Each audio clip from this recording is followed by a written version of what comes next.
आज का सवाल सिंपल है पर एग्जाम में बहुत इंपॉर्टेंट। हमें पहले सेल थियरी के पॉइंट्स लिखने हैं, फिर साइंटिस्ट्स का नाम के साथ उनका एग्जैक्ट कंट्रीब्यूशन मेंशन करना है। टाइमलाइन और फ्लो समझने के लिए एक सिंपल डायग्राम इमेजिन करते हैं। इससे याद भी जल्दी रहेगा कि किसने क्या ऐड किया और सेल थ्योरी का फाइनल फॉर्म कैसे बना। पहले सेल थियरी लिखते हैं।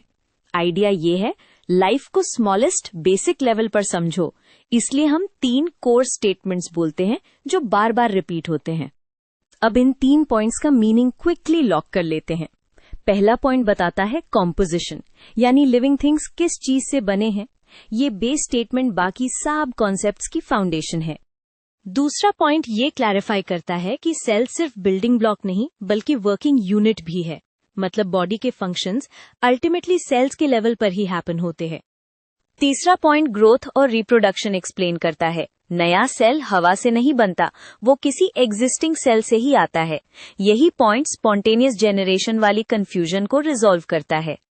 अब साइंटिस्ट्स के कॉन्ट्रीब्यूशंस पर आते हैं। रॉबर्ट हुक से स्टार्ट करते हैं क्योंकि उन्होंने पहली बार सेल वर्ड इंट्रोड्यूस किया। उन्होंने कॉक को माइक्रोस्कोप से देखा और small box like chambers notice किए। मैथियस श्लाइडन ने प्लांट्स पर फोकस किया। उनका की कंट्रीब्यूशन ये था कि प्लांट्स का बेसिक स्ट्रक्चर सेल से बना है, which pushed the idea toward a general rule for living things.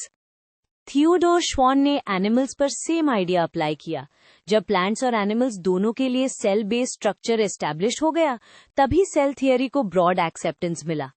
Last में रुडोल्फ विर्चो का लाइन बहुत फेमस है।